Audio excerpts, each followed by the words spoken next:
He killed at least 10 people over 3 decades, and police never came close to catching him. The Golden State Killer terrorized California for years, and his identity remained one of criminology's greatest mysteries until a revolutionary technique changed everything. Between 1974 and 1986, a series of brutal crimes swept through California. Burglaries escalated to sexual assaults, which then escalated to murder. The perpetrator was given many names: the East Area Rapist, the original Night Stalker, and eventually, the Golden State Killer. For over 40 years, his true identity remained hidden. The crimes began in the Sacramento area in the mid-1970s. The attacker would break into homes at night, often when couples were sleeping. He would tie up the male victim and assault the female. Over time, the violence escalated dramatically. He moved through communities in Sacramento, the East Bay, and Southern California, leaving a trail of fear and devastation. Law enforcement agencies in different jurisdictions did not initially connect the crimes. The Golden State Killer is believed to have committed at least 50 rapes, 13 murders, and over 100 burglaries across California. His methods were methodical and terrifying. He would stalk his victims for days, learning their routines. He would call them beforehand, breathing heavily into the phone. During attacks, he wore a ski mask and carried a weapon. He was meticulous about leaving no evidence, often taking souvenirs from the crime scenes. Multiple law enforcement agencies investigated the crimes independently for years. The breakthrough came when detectives from different jurisdictions finally shared their case files and realized they were looking for the same man. DNA evidence connected the various crime scenes, but there was no match in any database. For decades, the case went cold despite being one of the most extensive investigations in California history. Over the years, numerous suspects were investigated and cleared. The killer was described as a white male, approximately 5'9", with athletic build. He appeared to have military or law enforcement training based on his tactics. Despite thousands of tips and numerous persons of interest, no arrest was made for over 30 years. In 2018, investigative genetic genealogy changed everything. Investigators uploaded the killer's DNA profile to a public genealogy database and built a family tree. This revolutionary technique led them to Joseph James D'Angelo Jr., a 72-year-old former police officer living in Sacramento. Surveillance teams collected his DNA from a discarded tissue, and it was a match. D'Angelo was arrested on April 2018, and later pleaded guilty to 13 counts of murder. He was sentenced to life in prison without parole. The capture of the Golden State Killer proved that no crime is too old to solve. Forensic genealogy has since solved dozens of cold cases. But for the victims and their families, 40 years of fear and uncertainty cannot be undone. Justice arrived, but it was delayed by a generation. This case changed criminal investigation forever. Do you think forensic genealogy should be used to solve all cold cases? Tell us in the comments. A man found dead in his apartment, locked from the inside, with no visible wounds.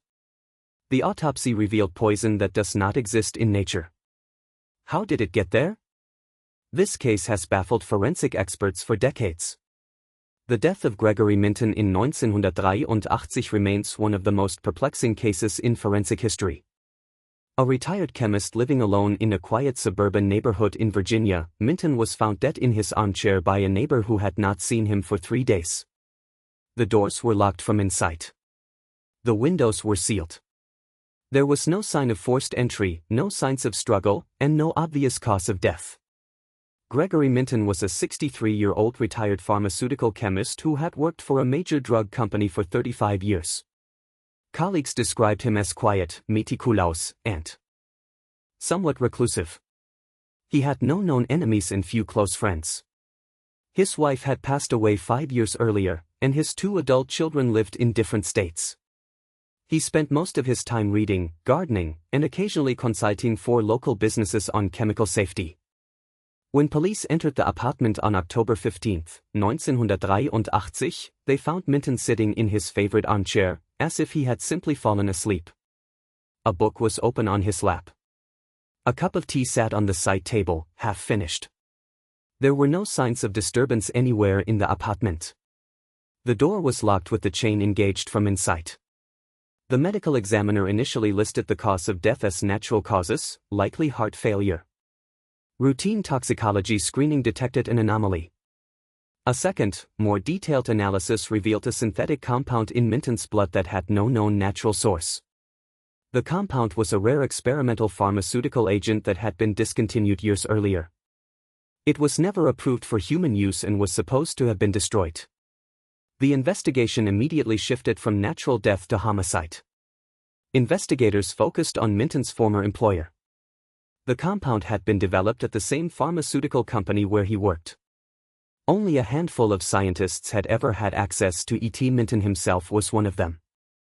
His former colleague, Dr. Tate, had been the lead researcher on the project and had been furious when the company scrapped it. Tate had made threats against company executives, but had no known grudge against Minton. The case was never officially solved. Dr. Tate was interviewed multiple times but had a solid alibi for the weeks surrounding Minton's death. No evidence linked any individual to the poisoning. Theories ranged from self-administration to corporate espionage to accidental exposure to residue from Minton's own research. The compound was so rare that the source could never be traced. The case remains open but inactive. The Gregory Minton case is a reminder that even in the modern age of forensic science, some deaths remain unexplained. A man died from a substance that should not exist, in a room sealed from inside, with no evidence of foul play. Was it murder, suicide, or something else entirely? The answer may never be known. What do you think really happened in that locked room?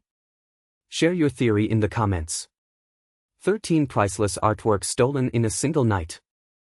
$300 million worth of masterpieces, gone. And the thieves were never caught. This is the greatest art heist in history. On the night of March 18, 1990, two men dressed as police officers walked into the Isabella Stewart Gardner Museum in Boston and walked out with 13 pieces of art worth over $500 million. Despite a $5 million reward and one of the largest FBI investigations in history, the paintings have never been recovered, and no one has been convicted. The Isabella Stewart Gardner Museum housed one of the finest private art collections in America. Its treasures included works by Rembrandt, Vermeer, Degas, and Manet. The museum was housed in a 15th-century Venetian-style palace with a unique security arrangement.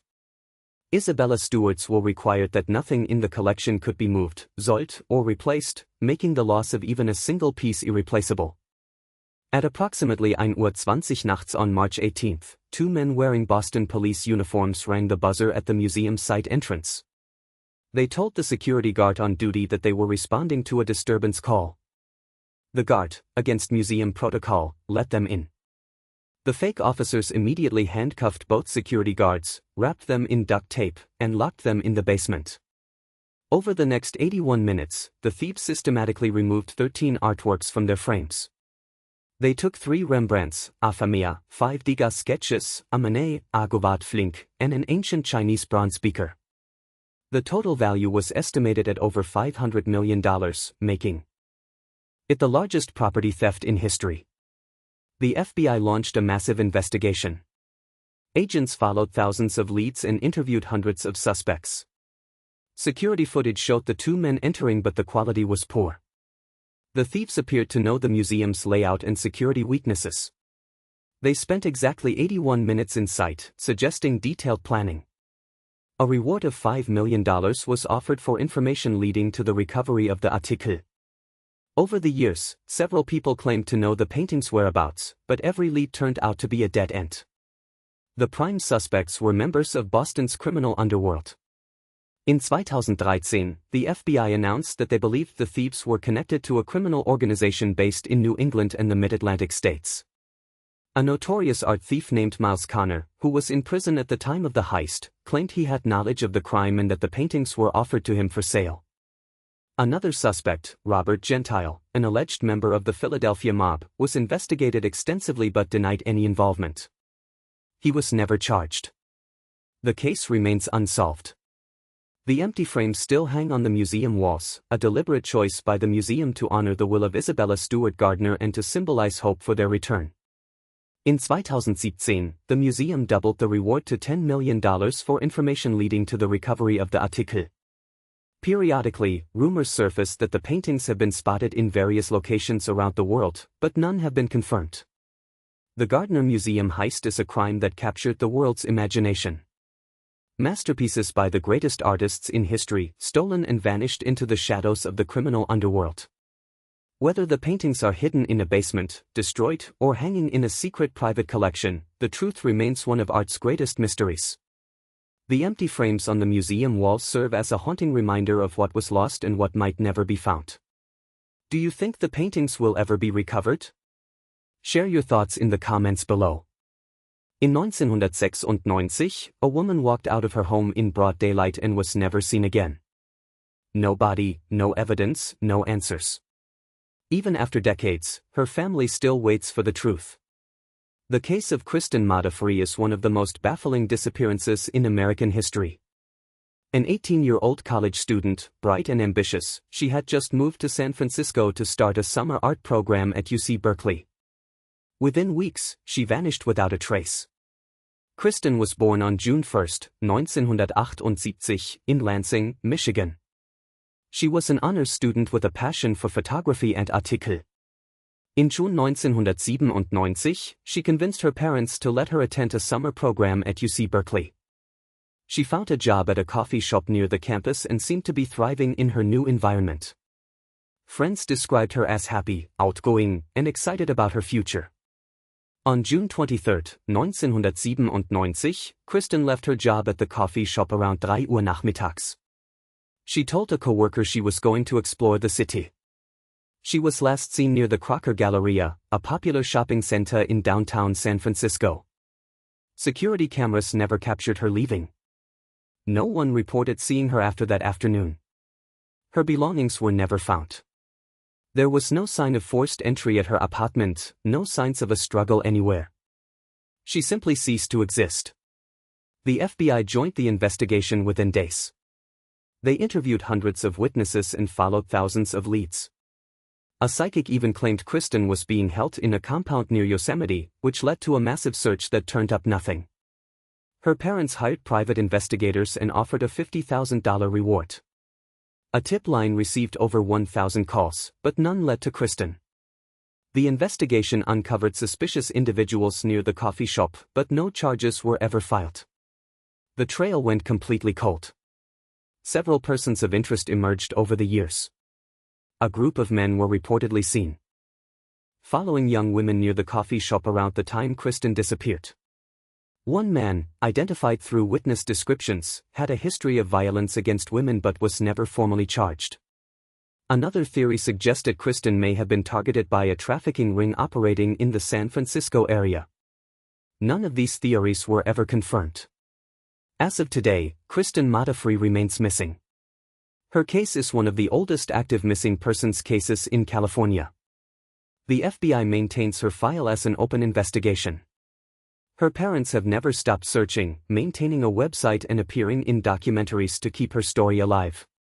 A law named after her, the Kristen Maude Act, was proposed to improve coordination between local and federal agencies in missing persons cases.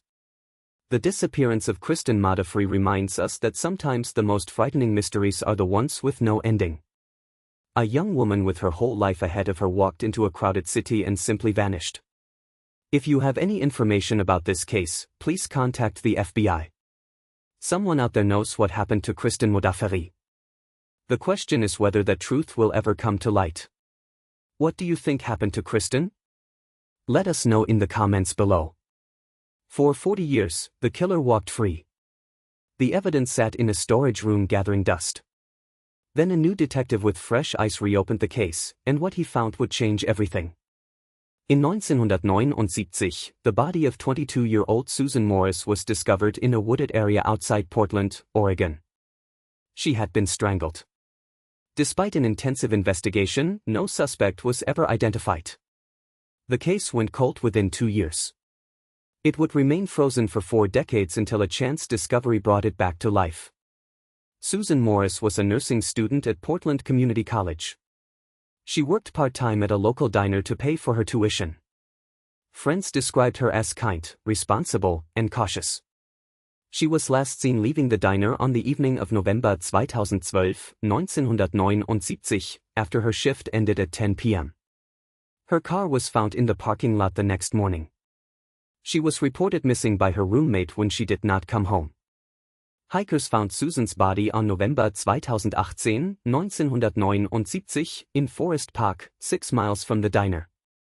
She had been strangled with her own scarf. Her purse and jewelry were missing. Forensic evidence recovered from the scene included hair samples and partial fingerprints, but no matches were found in any database. The medical examiner determined she had been killed within hours of her disappearance. The original investigation was thorough for its time. Detectives interviewed over 200 people, checked dozens of alibis, and followed every lead. A suspect sketch was circulated based on witness descriptions of a man seen near the diner that night. Several men were brought in for questioning, but all were cleared. The case was officially classified as kalt in 1981. In 2019, Detective Maria Santos reviewed the case file as part of a cold case initiative. She noticed that evidence collected from the scene, including the hair samples, had never been submitted for DNA analysis because the technology did not exist in 1979. She sent the samples to the state crime lab. The DNA profile matched a man named Dale Cooper, who had been arrested for assault in 1985 and whose DNA was in the system. Cooper had lived just 2 blocks from the diner in 1979 and had been interviewed during the original investigation but was dismissed as a suspect due to what was then considered a solid alibi. Further investigation revealed that Cooper's alibi had been provided by his girlfriend, who later admitted she had lied because Cooper threatened her. In 2021, Dale Cooper, now 67 years old, was arrested and charged with the murder of Susan Morris. He was convicted based on DNA evidence and the recanted alibi. Cooper was sentenced to life in prison. He died in custody in 2023 before his appeal could be heard. The resolution of this 40-year-old case proves that justice delayed is not always justice denied.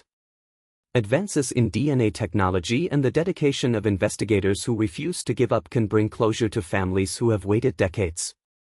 For Susan Moore's family, the conviction brought a measure of peace, though nothing could undo the years of uncertainty they endured. Should all cold cases be re-examined with modern DNA technology? Let us know what you think in the comments.